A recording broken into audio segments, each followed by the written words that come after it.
¿Qué tal? Mi nombre es Héctor de León y este es un preguntas y respuestas número 9. Este formato es prácticamente yo pongo un post en la pestaña comunidad del canal donde todos los comentarios que agreguen en ese post son preguntas sobre programación, las cuales voy a tratar de responder. Regularmente voy a dar mi opinión o la respuesta que yo creo correcta y espero que esto les ayude a todos los que preguntan. Bien, vamos a comenzar. Hay creo que 22 preguntas y vamos a comenzar. Vamos a darle aquí para abajito. Brand, ¿qué tal, Héctor? ¿Podrías recomendar algo que te haya ayudado a ti a ser mejor desarrollador? A ser mejor desarrollador. Pues consejos para ser mejor desarrollador sería programar más de lo que haces laboralmente. Es decir, no solamente tomes que el hecho de si ya estás trabajando, el hecho de estar trabajando, solamente tomes eso como una enseñanza. Es decir, tienes que invertir tiempo fuera de lo laboral, a estudiar nuevas cosas. Siempre a estudiar. O sea, no se trata solamente de programar lo que haces laboralmente, sino que tener tus propios proyectos personales. Eso te ayudaría bastante, porque vas enfocándote en nuevas cosas, nuevos retos que tú mismo te impones. Eso te hace mejor desarrollador, porque vas creándote nuevas metas y estas metas las vas rompiendo. Entonces siempre vas un poco más adelante que todos tus compañeros de trabajo que no hacen esto. Eso yo es lo que te aconsejaría. Espero te sirva.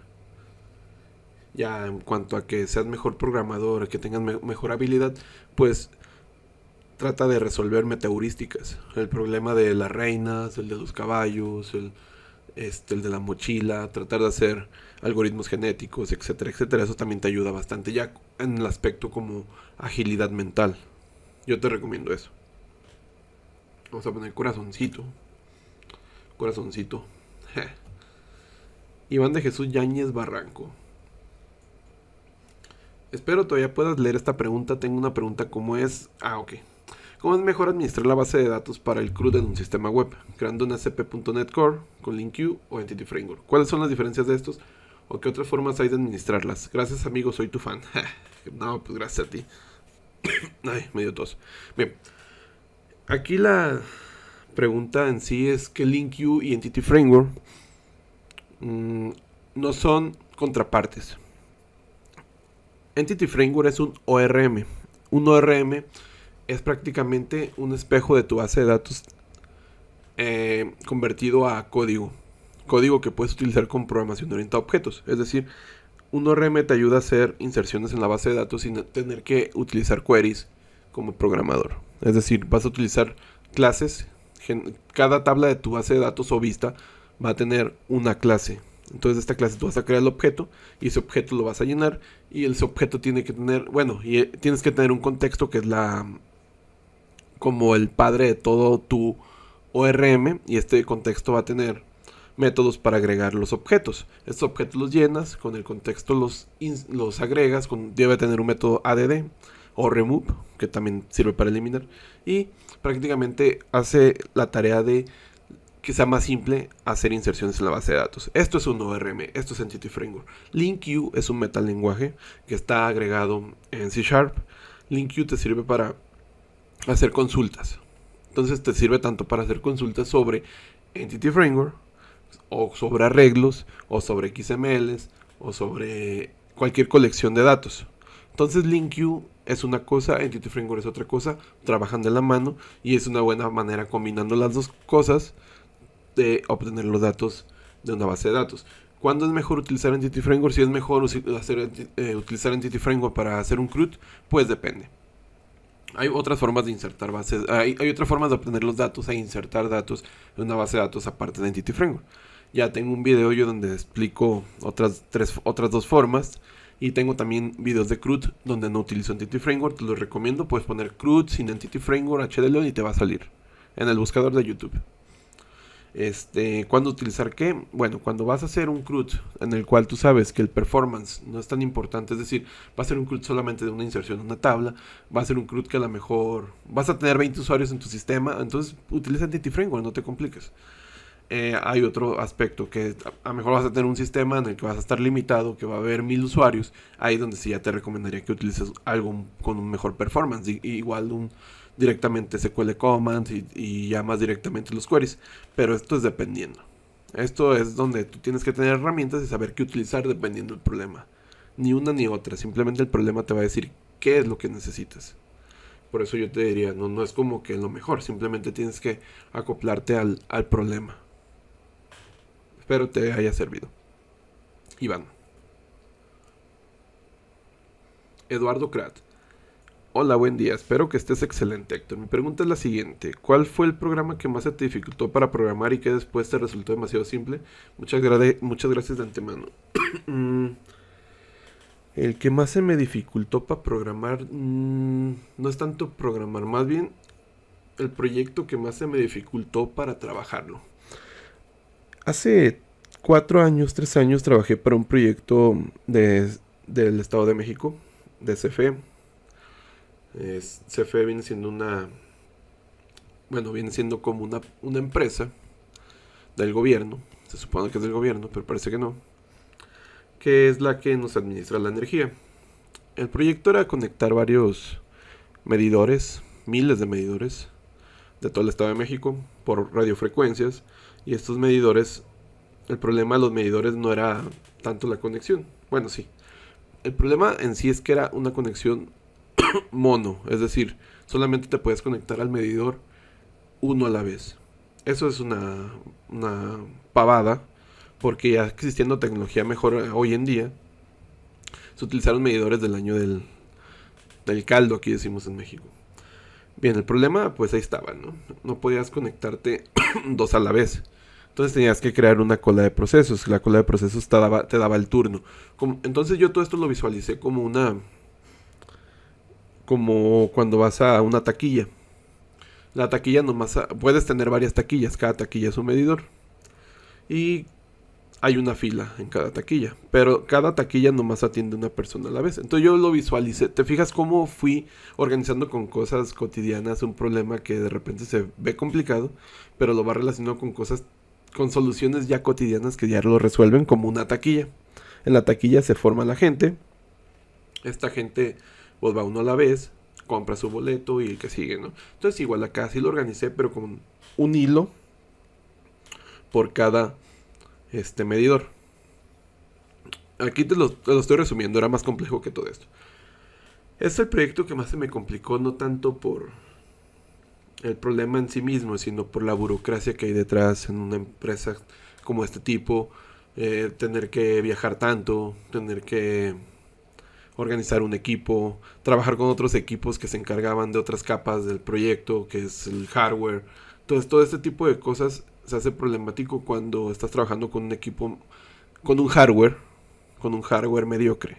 El punto aquí es el hardware, porque existiendo ahorita tantos hardware que ya tienen su propio, hasta medidores que ya tienen web service propios, son medidores para leer la energía que estás consumiendo al día.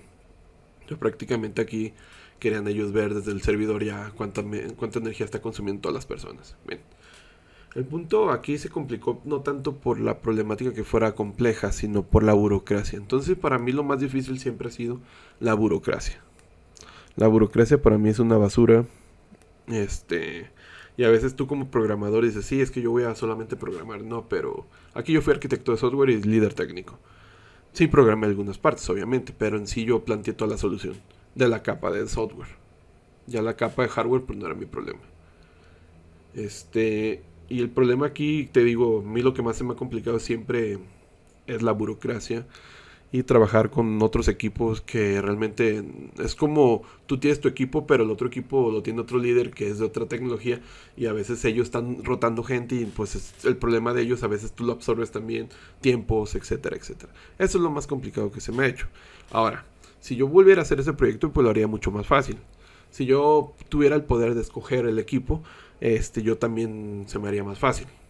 Pero prácticamente todo eso al final de cuentas te enseña, ¿no? Son las enseñanzas, así es lo que vale la pena. Ahora, complejidad de programación, que es lo que más se me ha hecho complicado. Yo creo que no en su momento, programar algoritmos de enjambre en su momento. Ahorita ya se me hacen muy sencillos. Porque siento que a veces cuando tienes un problema de programación muy complejo, una vez que lo resuelves, como que rompes un nuevo, un skill. Rompes o sea, en tu cerebro como que rompes esa barrera de ya lo sé hacer y ya es muy sencillo. Pero el proceso fue difícil. Pero una vez que ya lo sabes hacer es sencillo. Entonces creo que una vez que programé los enjambres, hace como 10 años la primera vez, sí se me hizo complejo, pero ahorita pues ya no. Y espero te haya resuelto. Eduardo. Diego Alejandro Arenas. Hola Héctor, ¿qué consejo le darías a un desarrollador que trabaja en tecnologías como Oracle Forms de ir a trabajar a una startup con tecnologías más actualizadas? Gracias por el conocimiento brindado. Saludos de Colombia. El consejo es que no tengas miedo. A mí me ha pasado de que comienzas a conocer tanto una tecnología que ya haces todo con esa tecnología y dices, yo soy un experto en esa tecnología, pero te das cuenta que hay nuevas tecnologías que son mejores. Y te da miedo brincar esas tecnologías porque dices, es que todo lo que ya sé voy a perderlo. Y es que en realidad no lo pierdes, la experiencia está. Yo te aconsejaría que des el brinco, sin miedo. No tengas miedo. O sea, no, eso te pasa no solamente en programación, también te pasa, por ejemplo, cuando aprendes un nuevo idioma y todo tipo de enseñanza donde tienes que aplicarla. Y el punto aquí es no tener miedo. Todos somos, si alguien lo ha hecho, ¿por qué tú no? Así es de simple. Y bien, yo te aconsejo que te actualices. Te va a hacer más bien a ti, a pesar de que sientas que vas a perder tiempo y todo. No, te va a hacer mucha utilidad. Pero te ha servido, Diego. Juan Carlos González Mendoza. Hola, Héctor, ¿es recomendable usar siempre transacciones o en qué casos se deben usar estas? Debes usar algo cuando tengas que usarlo. O sea, no tienes que usarlo siempre porque no tiene caso. Las transacciones prácticamente son agrupar consultas en un paquete. O se hacen todas o no se hacen ninguna. Entonces esto es útil cuando tienes varias modificaciones de datos críticos, ¿no? Por ejemplo, yo las utilizo cuando voy a modificar varias tablas en el mismo proceso. Es decir, cuando se registra un usuario, el usuario se va a registrar en la tabla usuario, se va a registrar en la tabla quizá clientes, va a mandar un correo electrónico, va a hacer varias cosas.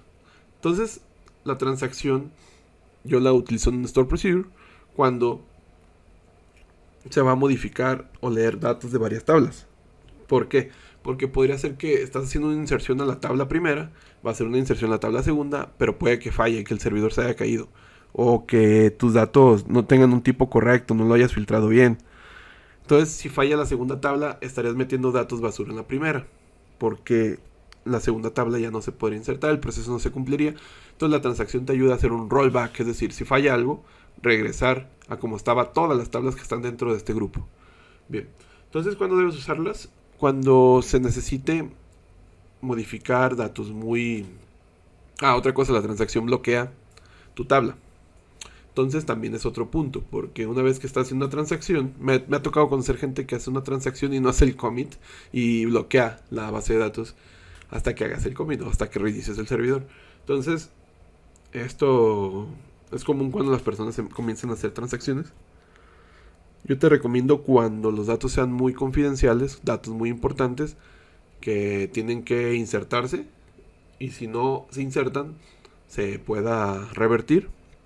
Cuando insertes, obviamente, si vas a insertar una tabla, usar transacción solamente con hacer solamente una tabla, pues tiene que ser cuando estás haciendo muchos procesos en el Store Procedure y que digas, ok, es que todo tiene estas validaciones en el Store Procedure tienen que pasar y después hago el insert. Cuando hagas un proceso que involucre más allá de una tabla, que involucres más datos o que sean datos muy importantes, yo te recomiendo que utilices transacciones, pero no siempre. También es una pavada utilizarlas siempre. Es como me dicen, es que los Store Procedure sí, pero necesariamente necesitas un Store Procedure para hacer un select asterisco from, pues no. Entonces es dependiendo. No siempre tienes que utilizar algo. Es como querer utilizar un mazo para clavar para clavar un clavo, ¿no? Pues tampoco. Si tienes un martillito, pues es más útil. El poder a veces en exceso trae más repercusiones que beneficios. Pero te ha resuelto. Johan Castro, buenas amigo. Quisiera saber cómo se puede hacer una vista compartida, como por decir un layout de MVC pero en PHP. Utiliza Laravel. En Laravel ya utilizando Blade.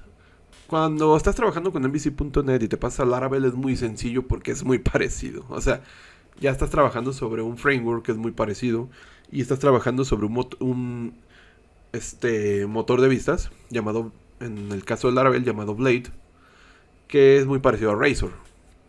Entonces en Blade también tienes algo parecido al layout de MVC.net, que se llama, desde el inicio del proyecto de Laravel ya tienes un archivo llamado app.blade.php y este vendría siendo la contraparte del layout de MVC.net. Te recomiendo Laravel, es muy bueno, ahorita es la versión 6, ahorita que estoy grabando el video. Te recomiendo que utilices Laravel en PHP, o sea, no te compliques tampoco de hacer las cosas de cero con PHP. Yo te recomiendo Laravel porque ya tiene una gran comunidad y hay muchos foros y todo eso. Yo te recomiendo que te vayas por ahí. Espero te sirva, Johan. Willy Naranjo. Buen día, Héctor. Sí, buen día, son las 6 de la mañana. Bueno, ya casi 7. Cuando se trabaja con objetos modelo y SQL Command, debes crear un objeto modelo por cada procedimiento almacenado con campo renombrado. Campo renombrado SAS que traiga diferentes datos. Es como la pregunta de hace dos preguntas. Es dependiendo la problemática. Es decir, ¿vas a utilizar procedimientos almacenados para todo? No necesariamente. Necesariamente cuando involucres también lo mismo como las transacciones, involucres a veces dos, tres tablas o por ejemplo yo los utilizo mucho para los paginados. Hago un procedimiento almacenado que me regrese ya las páginas, las filtre en la base de datos y el performance aumente. Y otra cosa, a veces hay mucha gente que hace todas las validaciones en el procedimiento almacenado, validaciones de datos, es decir, esto es entero, esto es fecha, y eso está mal, porque vas a mandarle datos que a lo mejor están mal desde tu cliente, ya vienen mal cuando tu cliente los puede estar filtrando. Obviamente la misma tabla te los va, si tú estás mandándole un dato cadena, un entero, la misma tabla lo va a rechazar, va a dar una excepción. Pero hay gente que hace las validaciones de tipos hasta en la base, en el store procedure. A mí se me hace como muy, pues demasiado trabajo para el store procedure cuando le está llegando basura. Siempre estás haciendo la conexión a la base de datos cuando a lo mejor no necesitas hacerla, porque tus datos ya son una vasca, no estás metiendo cosas que no son. Bien, ahora, a lo que voy de tu pregunta,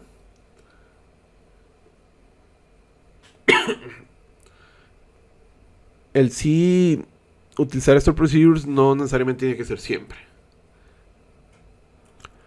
Ahora, si necesitas crear este objeto modelo por cada procedimiento almacenado, pues aquí es dependiendo tu modelo de negocio. O sea, regularmente cuando trabajas en MVC, cada modelo, se crea un modelo por cada tabla, pero se crean automáticos. En caso de MVC cuando estás utilizando un ORM. En el caso de que no utilices ORM, pues casi necesariamente vas a crear un modelo por cada, no necesariamente por cada tabla, sino por cada formulario. Es decir, aquí en MVC.net les dicen ViewModel, porque es como un modelo que es visual. Pero no necesariamente ese ViewModel tiene que ser referencia solamente a una tabla.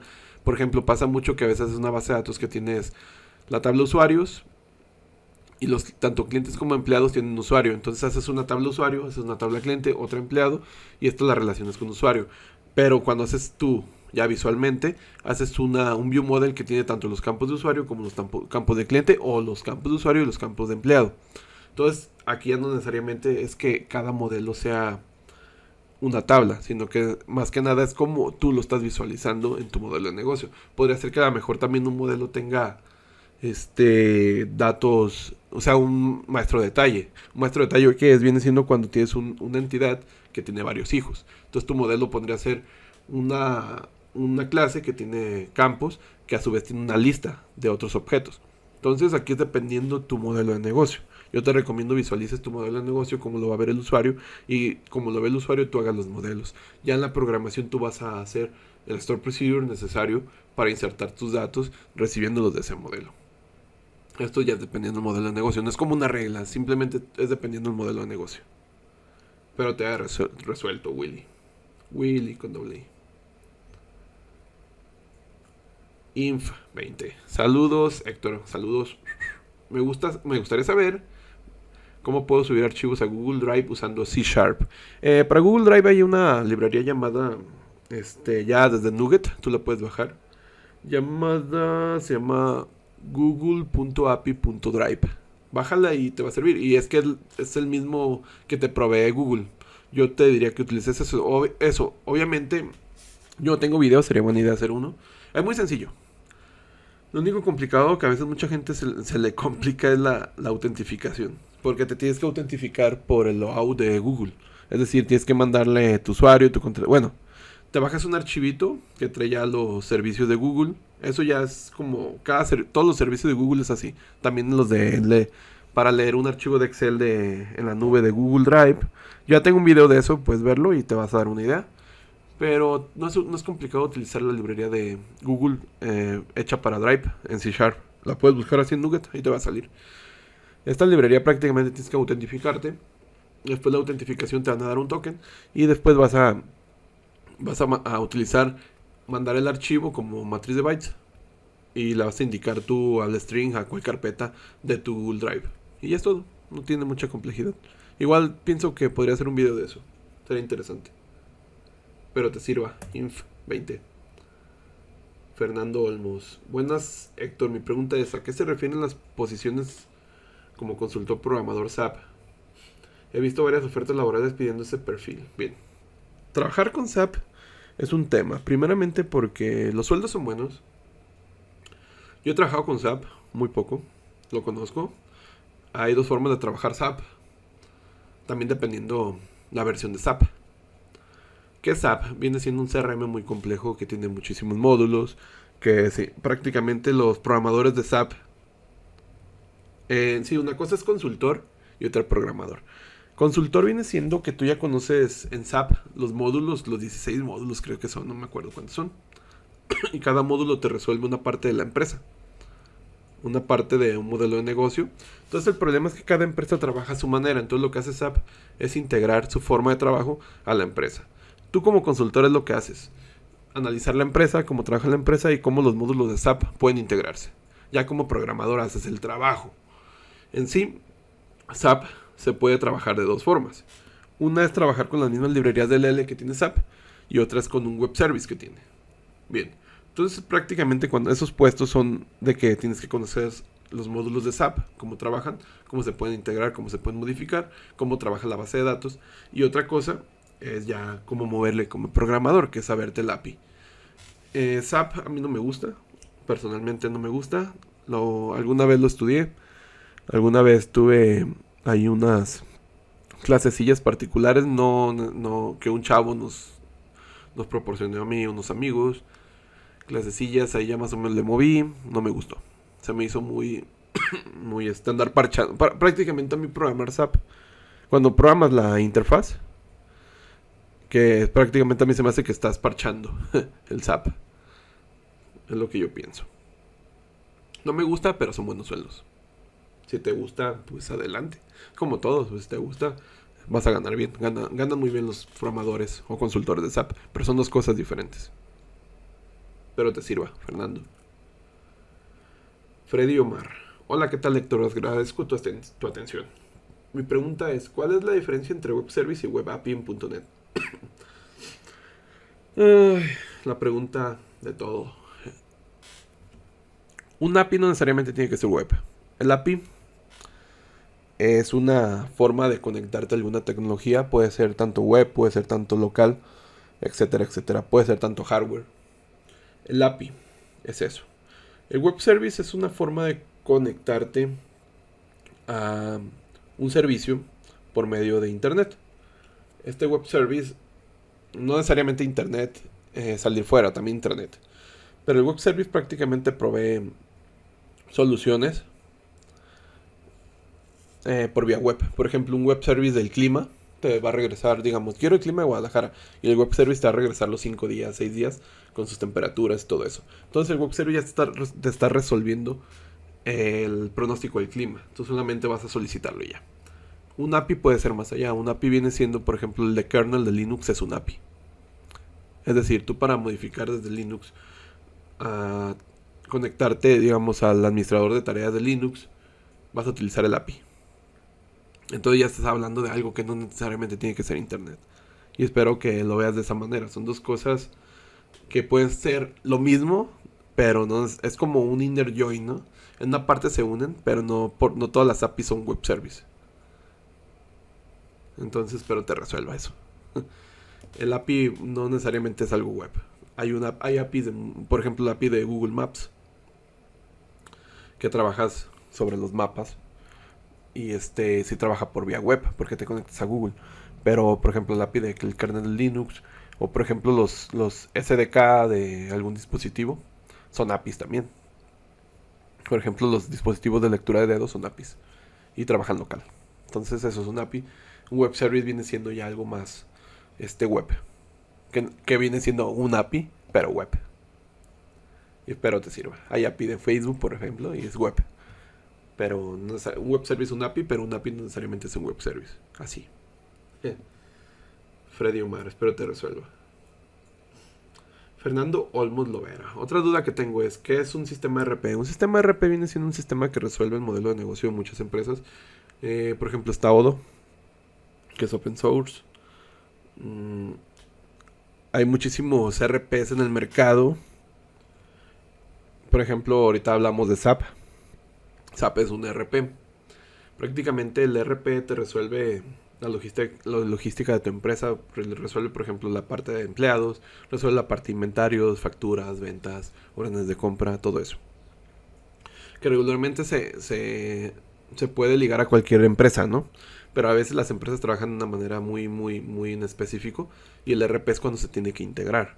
Por ejemplo, el RP ya está programado, pero lo tienen que integrar, es decir, modificarlo para que se adapte a la empresa. O que exista una parte intermedia entre tu modelo de negocio y el RP. Entonces, el RP prácticamente es una aplicación ya hecha, o open source, o de paga. Y esta aplicación prácticamente te resuelve el modelo de... O sea, es un software que te resuelve cómo trabajar.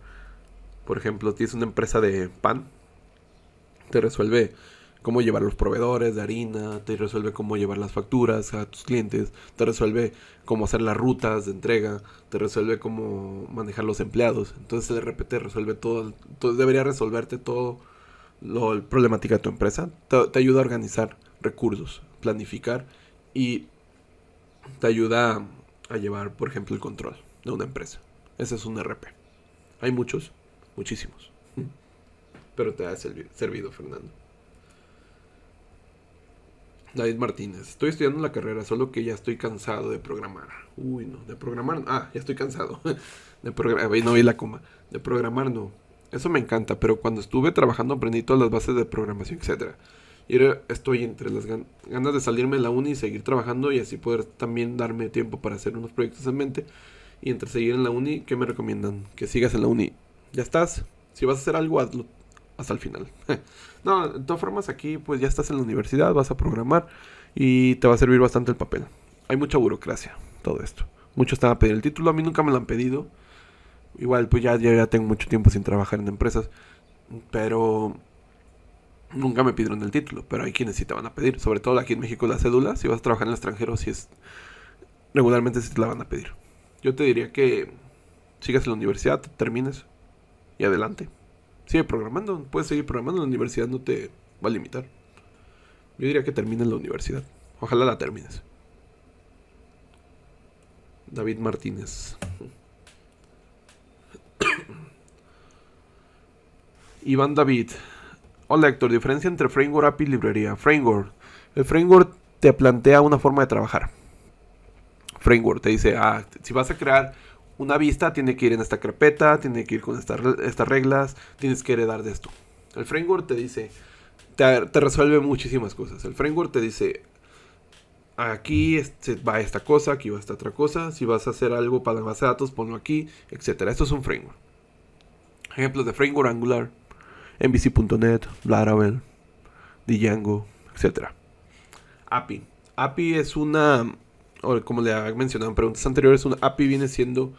lo voy a resumir. Tú haces una aplicación y quieres que otras aplicaciones se conecten a tu aplicación. Para eso haces un API. Un API viene siendo una forma intermedia entre ti y otras aplicaciones para que se puedan conectar contigo. No necesariamente tiene que ser web. Tu aplicación puede ser local, puede ser consola. Entonces tú creas un API para que se conecten y te manden instrucciones. Eso es un API. Librería. Una librería es algo muy sencillo. Algo que tiene un conjunto de funciones y resuelven algo muy pequeño. Es decir, una librería, por ejemplo, para hacer comprimir archivos zip. Solamente va a hacer comprensión y extracción de zips. Es todo. Eso es una librería. O por ejemplo, una librería para convertir PDFs. Solamente va a convertir PDFs. Va a crear PDFs. Eso es una librería. Pero te resuelva. Es un tema de siempre. Esto. De que hay la diferencia. Es que a veces se confunde porque parecen lo mismo, pero no son lo mismo. David Martínez. Otra de nuevo. ¿Qué tan complicado es subir un proyecto de Laravel y Vue a un server? Laravel. Lo complicado es que cuando lo subes al server, lo complicado y no es complicado. Cuando subes al server va como va. ¡Fum! Lo pelas, lo subes. Vámonos. Laravel lo que va a hacer prácticamente es... quiero pensar que estás trabajando en Laravel y Vue. Junto. Lo subes como va. Vue, pues prácticamente Vue es muy ligero. Trabaja prácticamente... Tú agregas las librerías y no necesariamente necesitas agregar todo. Como en Angular CLI. También es que existe Vue CLI, pero... Así como lo estás tú planteando, lo subes tal cual al servidor. Y lo único complejo de Laravel es que muchos hospedajes, trato de hablar de hospedajes que no son servidores dedicados, tienen la carpeta pública en otro lugar distinto al que dice Laravel. Y simplemente tienes que ir al archivo, no me acuerdo del archivo, pero creo que está en Bootstrap. Se llama autoload.php. Y modificar la ruta de la carpeta public.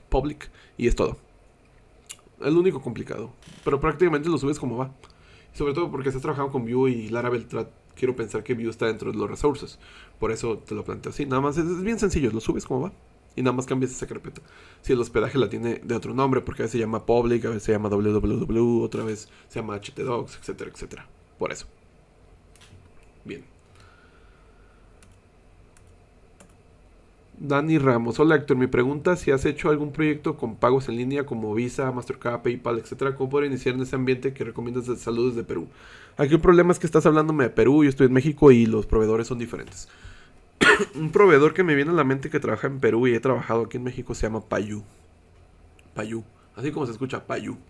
Y ese trabaja ya, te diría Stripe, pero Stripe no trabaja en Perú, creo. Trabaja nada más en España, México y unos países anglosajones.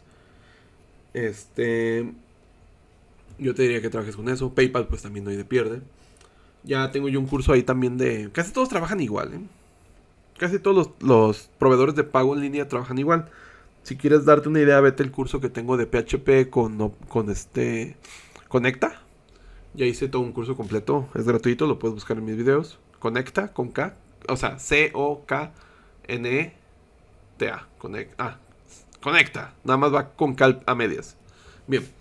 Ya hice un curso de eso y casi todos los proveedores trabajan igual. Tokenizas la tarjeta, los datos no tienen que ir por la red.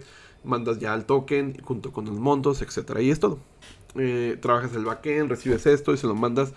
Y te van a proveer un key público y un key privado. Y casi todos los proveedores te hacen esto. OpenPay, PayU, Conecta. Pero el único que conozco que trabaja en Perú se llama PayU. O sea, no me viene, a mejor hay más. Pero los que yo he trabajado, trabaja también en Perú PayU. Payu, así. Y espero te sirva. Igual, vete ese video y te vas a dar una idea. Está muy sencillo. Ándale, estas me gustan. MVPS, down. ¿Qué se sabe en la actualidad de la teoría de información demonio de Maxwell y esas cosas? ¿Esto se toma en serio en la física y es una teoría consolidada o tiene vacíos que siguen investigando? Mucha gente no sabía que yo iba a estudiar física antes de estudiar ingeniería en computación, porque yo ya estaba trabajando de programador. Estudié la carrera porque la burocracia, ¿no? Bien. Me gusta mucho la física, por eso conozco el demonio de Maxwell. El demonio de Maxwell viene siendo una paradoja. Se me hace curioso porque son preguntas de programación, pero parece que no es programación, pero ahí les va porque sí. Bueno, tiene que ver con algo digital. El demonio de Maxwell es una paradoja hecha por Maxwell, creo que en 1860 y algo. O sea, hace un chingo, casi 150 años. donde habla de es una paradoja porque habla sobre... La segunda ley de la termodinámica habla de que tú no puedes pasar calor de un estado frío a un estado caliente. Pero dice Maxwell, imagínate una caja que está llena de gas y hay un demonio a medias que selecciona las moléculas frías y las moléculas calientes y las pasa de un lado a las calientes y otro lado a las frías.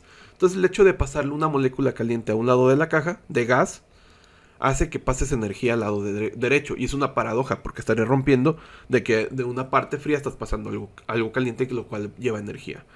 A lo que yo sé, eso es una paradoja porque rompería la segunda ley de la termodinámica. Si es tomado en serio, está tomado tan en serio que en el 2017 fue resuelto. Prácticamente lo resolvieron con mecánica cuántica, hablando de que la partícula de gas de una caja tiene tanto el estado caliente como el estado frío. Entonces tú cuando si hicieras hipotéticamente este experimento, prácticamente la energía se nulearía, porque tu estado cuántico, lo que está caliente, que lo pasaras al lado derecho, se promediaría. Entonces, ya la paradoja se rompe cuando ves con leyes cuánticas. Obviamente, pues en ese entonces Maxwell no existía la mecánica cuántica. Pero ahorita lo resolvieron ya con eso, en 2017. Y también lo resolvieron tanto unos españoles como unos tipos del Reino Unido en diferentes experimentos. Ahora, ¿por qué eso se relaciona a la programación? Porque prácticamente la segunda ley de la termodinámica es la que permite que tu procesador se caliente. O sea, si no existiera, pues tu procesador no se calentaría. Por eso hay servidores que tienen que enfriarlos hasta con agua. Porque si no se fundirían tan caliente que están. Bien, pero te ha resuelto. Pues sí es tomado en serio, ya lo resolvieron. Según yo tengo entendido 2016, 2017, no recuerdo bien. Pero ya estaba resuelto. La paradoja. Está curioso el demonio de Maxwell. Y le puso así, creo que porque quería demostrar el libre albedrío. Está curioso. Hola Héctor, ¿sería buena opción especializarme como programador en una facturación electrónica hoy y a futuro? Claro, mucho trabajo. Hay mucho trabajo de eso. Y obviamente puedes hacer tus propios software que hagan facturación electrónica, los revendes, haces productos. Yo te recomiendo que sí, adelante. No sé qué país seas, pero la facturación electrónica ya es algo en todos los países casi latinoamericanos. Y sí, es buen negocio. Yo trabajo con facturación electrónica, ya tengo casi 10 años y te va bien. Puedes ser consultor, programador, puedes hacer productos y es buen negocio. Yo te recomiendo que sí te metas. Tiene sus temas, pero sí, es bueno que sepas. Elmer Marín, ¿cuál es el proceso para empezar a hacer freelance, impuestos, cobro de dinero? Aquí en México tienes que darte de alta como profesional empresarial, aquí en México, en Hacienda. Una vez que haces eso, pues ya das facturas, ¿no?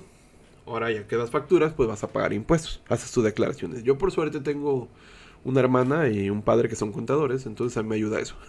Entonces yo ese tipo de cosas pues ya las tengo resueltas por ahí. Entonces aquí el punto es encontrar un buen contador, no sé de qué país seas, llevar tus facturas al día, deducir todo lo que puedas, porque como persona física aquí en México puedes deducir hasta los restaurantes, entonces hasta la ropa. Entonces es bueno, ¿no? Ya cuando te das de alta como empresa, pues es diferente, ya no puedes deducir ese tipo de cosas. Algunas sí, algunas no. Pero aquí yo te recomendaría que sí te des de alta, sobre todo porque cuando vas a agarrar un proyecto freelance muy grande, estoy hablándote de arriba de $5,000, la empresa no te lo va... No, se le va a hacer muy difícil si no le das factura. Es casi imposible que una empresa diga, gaste 100,000 pesos mexicanos, $5,000 estadounidenses en un proyecto sin que le des factura. Es casi imposible porque ellos van a deducir. A menos que sea lavado de dinero, ¿no? Pero regularmente es darte de alta porque te van a pedir factura. Obviamente de la factura de ese dinero vas a tener que pagar tus impuestos, pero obviamente yo te recomiendo que deduzcas todo lo que puedas. Al final así funciona este planeta lleno de impuestos. Deducir y pagar. Ahora, cobro de dinero, pues yo lo que hago es... Yo ya no trabajo a la medida. Entonces cuando trabajaba a la medida pedía tanto porcentaje, 30-40% al inicio. Que prácticamente para mí eso ya representaba casi la utilidad del proyecto. Es decir, el gasto. Ya lo demás es ganancia. Entonces ya una vez que ya tienes el dinero de lo que vas a gastar. Hablo de tu tiempo, trabajo, de tu luz, de tu... los proveedores, hospedajes, servidores dedicados, etcétera. Eso yo casi es el 40% de lo que solicito. Ya el 60% ya es la ganancia. Podría ser más, podría ser menos. Pero más o menos por ahí va. Por eso yo siempre pedía eso, porque ya por lo menos, si se acaba el proyecto, ya tengo el gasto, ¿no? Ahora la ganancia viene cobrar. Pero yo ya no trabajo sistemas a la medida. Tengo ya algunos años que no trabajo sistemas a la medida. Pero yo siempre hacía eso. Yo espero te haya servido eso. Lo que te acabo de decir, Helmer. Hola Héctor, buenas noches. No, buenas noches, son las 7 de la mañana. Buenas noches, buenos días. ¿Has utilizado la anotación BHOP? Fíjate que no la conozco. Y voy a buscar qué es eso. No la han utilizado, pero me gusta esta preguntas y respuestas porque yo también aprendo. Y a veces hay cosas que no sé y eso es lo que me pongo a investigar. Y gracias, voy a investigarlo. Muchas gracias. Y lástima que no te pueda responder. Lo siento. Manuelito Osorio. Hola Héctor, ¿qué opinas de los sueldos de los programadores en México con respecto a otros países? Hablar de México como sueldos de programadores es un tema complejo porque los sueldos son muy variantes dependiendo del estado. Aquí en Jalisco, yo estoy en Guadalajara, aquí en Jalisco son muy buenos. Porque aquí está IBM, aquí está Intel, aquí está HP, aquí está Tata, aquí están muchas empresas de tecnología. Hay muchas personas foráneas que se vienen, foráneas de Jalisco, que se vienen aquí a Jalisco a trabajar por eso. También en México, en la Ciudad de México, también son buenos sueldos. De hecho, yo he visto mejores sueldos en Ciudad de México. Hablar de buen sueldo es un tema complejo porque dependiendo del país hay mucha diferencia entre país y país. No necesariamente porque ganes más en un país quiere decir que sea mejor. Es decir, a veces a mejor ganar más en un país vas a gastar, es más cara la gasolina, es más cara la luz, es más cara, etcétera, ¿no? Pero aquí en México es muy bueno el sueldo. Pero, hablando de ciudades grandes, hablando de ciudades, que están en Chiapas, Yucatán, son muy bajos los sueldos. Mazatlán me han dicho que son bajísimos. Estoy hablándote de unos 10,000, 12,000 pesos mexicanos, que vienen siendo como, son cerca de, ¿cuánto es en dólares? Se me rompió el cerebro, no sé cuánto es en dólares. No, sí sé cuánto es. Estoy hablándote de que son cerca de $600 al mes. Un sueldo ya como un programador que tiene experiencia, pues es muy bajo. $600, pues no haces nada, ¿no? O sea, nada. Bien. Entonces aquí en México es dependiendo. Si vas a una ciudad grande, sí es muy buen sueldo. Si estás en una ciudad pequeña, pues regularmente migran. Los programadores migran. Yo conozco mucha persona aquí de Oaxaca, de Mazatlán, hasta de Italia, de otros países que se vienen a México, porque son buenos sueldos. En cambio, ahora en otros países, pues la verdad, no hay como trabajar en Estados Unidos. Los sueldos están doble, triple de aquí, en México. Pero también allá la inmobiliaria en Estados Unidos es mucho más cara. Por eso te digo, es muy complejo hablar de sueldos. Aquí en México un buen sueldo es arriba de 50,000 pesos. Abajo de 50,000 pesos ya no es un buen sueldo, para mí personalmente. Un programador con más de 10 años de experiencia no va a buscar un sueldo bajo de 50,000 pesos, que vienen siendo $2,500. Ya, si para ti es un buen sueldo, 20,000, 30,000 pesos, eres un programador que está comenzando, pues sí es buen sueldo. Pero ya si tienes mucha experiencia, pues sí, abajo de 50,000 a mí no se me hace buen sueldo. Pero esos son los sueldos regularmente. 40, 30,000 ya como programador senior. Y realmente a mí no se me hace un buen sueldo. A muchas personas les va a hacer buen sueldo. A mí realmente no se me hace un buen sueldo, que sea algo abajo de 50,000 pesos. Y no es porque sea mucho o poco, sino porque la inflación de hace 10 años 50,000 sí era mucho, pero ahorita ya no. Ya ahorita 1,000 pesos mexicanos no te rinden. O sea, yo voy a comer y 1,000 pesos no rinden. O sea, 1,000 pesos ya no es nada. 1,000 pesos son $50. Ya aquí en México eso no es nada. O sea, ya el dinero se ha devaluado tanto que prácticamente ir a comprarte a una tienda ir de compras a comprar simplemente huevo, pan, etcétera, que te andas gastando 1,000 pesos. Ya estoy hablándote de lo básico, ¿no? Huevo, desodorantes, o sea, todo lo que vas a comprarte a un mercado en una semana. Te andas gastando eso. Entonces, realmente tienes que pensar ya también en eso. A veces la gente de nuestra generación pasada piensa que el dinero no cambia su valuación. Piensan que sigue siendo los mismos 100 pesos de hace 10 años, esos 100 pesos. Simplemente ve cuánto te ajustaba con 100 pesos mexicanos hace 100 años. Hace 100 años, ay sí, güey, pinches momias. No, hace 10 años.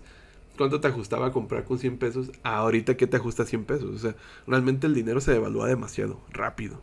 Entonces 50,000 pesos realmente ya no es tanto. A lo mejor hay gente que sí va a vivir bien.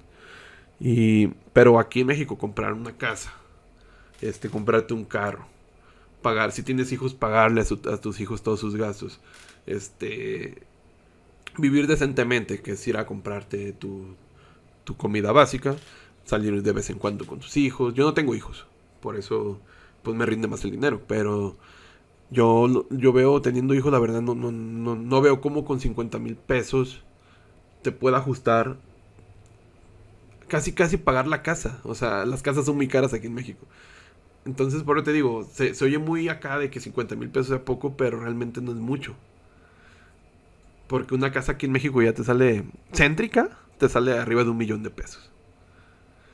Ya a las orillas te sale más barata, la mitad quizá. Pero el problema de que cuando trabajas en las orillas de la ciudad, es que vas a trasladarte siempre mucho y vas a gastar mucho tiempo, gasolina. Entonces a la larga a lo mejor te sale más caro. Es un tema complejo, hasta puedo hacer un podcast de esto, sobre los sueldos y cómo realmente ya no es tanto como parece. Porque tengo ya trabajando mucho tiempo como programador, la verdad yo ya he visto que ya no es tanto. O sea, no ajustarías. Sobre todo si tienes hijos, casa, gastos, etcétera. Por eso aquí en Mexicano vivimos regularmente debiendo siempre. Y eso no está tan bien. No está mal, pero tampoco está tan bien. Deber siempre, ¿no? Aquí vivimos pagando casa toda la vida, entonces es algo para pensar. Si 50,000 son mucho o poco. Y espero te haya resuelto, Manuelito, y disculpa por tanto disparate que dije. Elmer Marín, ya que se acabamos. Frameworks como Bootstrap o desde cero para buen diseño de interfaces. Aprende las cosas como se hacen desde cero, pero no las aplicas laboralmente. ¿Por qué? Porque luego tienes que modificar algo y si no sabes las cosas como son básicamente, entras a no saber cómo modificar algo que te puede tomar muy poco tiempo cuando ya sabes modificarlo manualmente. Es decir, métete a hacer algo en blanco, pero no laboralmente. Hablo para que aprendas.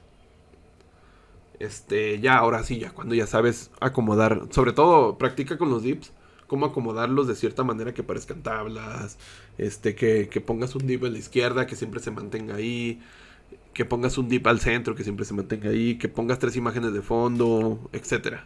Ese tipo de cosas. Apréndelas a hacer, practícalas, hazlas en blanco y después ya te pasas a Bootstrap, porque es más fácil. Es más fácil que entiendas, es fácil cuando entiendes cómo funciona. Y digas, ok, ya obviamente laboralmente pues ya te recomiendo Bulma, Bootstrap, Materialize, etcétera, etcétera. Pero primero aprende cómo funciona, cómo manejar el carro. Después ya, ahora sí ya te metes a lo choncho. Y vas a ver que es más fácil. Cuando ya trabajas con Bootstrap es muy fácil. Pero tienes que entenderlo. Para mí es importante que entiendas cómo funciona el CSS. Antes de que te pases directamente. Es mucho problema por eso que las personas que trabajan, por ejemplo, con Angular, con Vue, etcétera, ya con frameworks de JavaScript, que no conocen JavaScript realmente. Entonces por eso dicen, es que Angular es bien complejo y Angular es facilísimo. El problema es que las personas se pasan Angular sin saber JavaScript. Entonces, ahora vas a abrir Angular y está en TypeScript, pues peor, ¿no? Pero yo creo que ese es mi consejo, que no, obviamente, laboralmente no, pero sí lo hagas como experimentalmente. Yo lo hago con muchas tecnologías. Lo hago así como que me pongo a experimentar. Y te sirve bastante. Espero te sirva, Elmer. Y la última pregunta, Julián David. Siempre tu apellido se me dificulta. Atejortua. Hola Héctor, ¿de qué se trata la programación de capas orientada al dominio? Bien.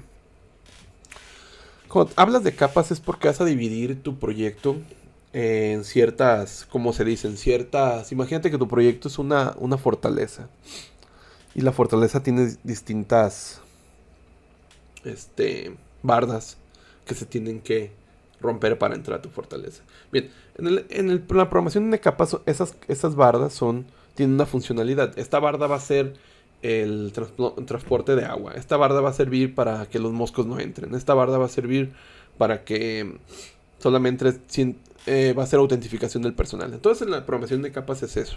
Tienes una capa de seguridad, tienes una capa de autentificación, tienes una capa que va a los datos, tienes una capa que hace el filtrado de validaciones, etcétera, etcétera. Entonces la programación de capas prácticamente es poner las cosas en orden, organizarlas y comunicarlas entre sí. Haces tu diagrama de componentes con UML, que todavía sirve, o puedes hacerlo con dibujo. Tu diagramita, esta capa se comunica con estas dos capas de esta manera y así.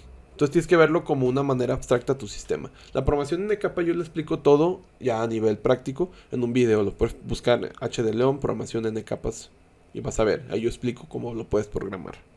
Espero les haya servido, preguntas y respuestas, casi una hora. Y aquí ya ha salido el sol, 7 de la mañana, 7:31 am. Este video va a estar subido, va a estar arriba, subido. Subido. Va a estar arriba en breve. Espero les haya servido. Gracias por todas sus preguntas. Mi nombre es Héctor de León y nos vemos en el siguiente preguntas y respuestas. Adiós. Chao. Bye. A trabajar. Vámonos.